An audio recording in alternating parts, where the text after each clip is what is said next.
There's a revolutionary new drone that's making leaps and bounds progress, and I don't say revolutionary lightly. It's called the LightningStrike, and this is a program that was initiated by DARPA.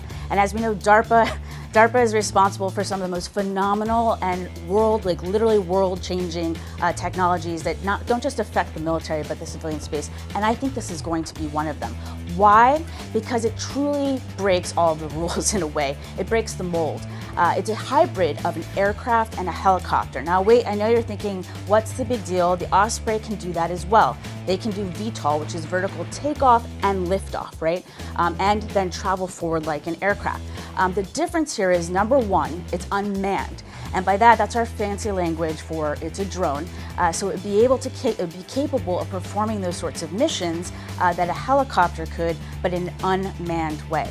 The second part of it is that it's got a very unique, some are saying it's a breakthrough way of powering. So this is a hybrid electric propulsion system that gives it immense power, its faster speed, its ability to travel farther, and travel at a more quiet sound acoustic signature.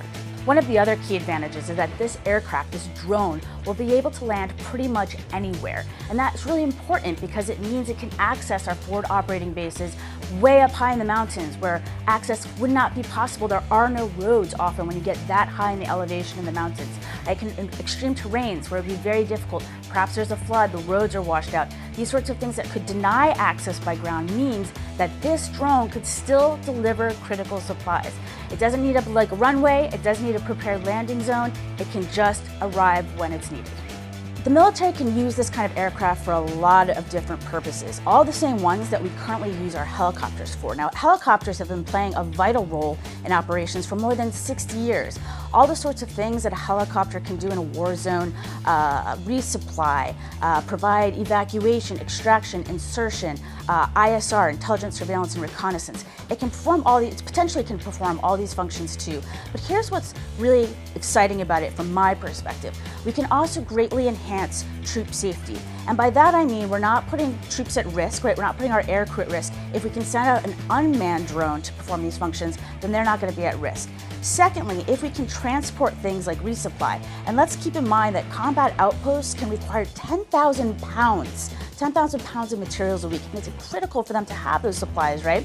If we can provide those supplies through the air so that we avoid the dangers on the ground, and by that I mean things like IEDs, ambushes, again, we're greatly reducing the risk to our troops. You'll notice when you look at the LightningStrike that it has an entirely different look. It looks so futuristic, and that's because of its special design and the way that it is powered. It's designed to leverage this very unique breakthrough way of powering an aircraft.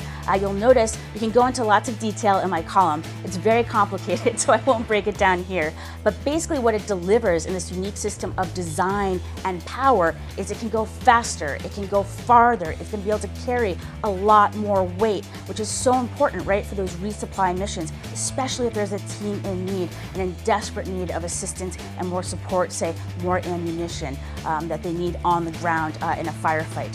So all these things are so incredibly important. Better hovering, better fuel efficiency. It's going to deliver so many betters. I really could go on and on and on. And it's not just exciting for just this aircraft. These technologies could also be used widely for other aircraft and other purposes as well. So lots of exciting breakthrough technologies here.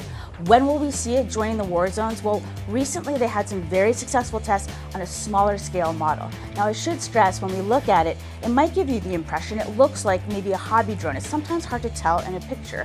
In reality, this thing is the size of a full aircraft. We're talking about a wingspan that could be larger than 60 feet. So it's a proper sized aircraft that would be doing this sort of work in the war zones. The full-scale prototype is scheduled to test in 2018. So just next year, this revolutionary drone will be hitting the skies.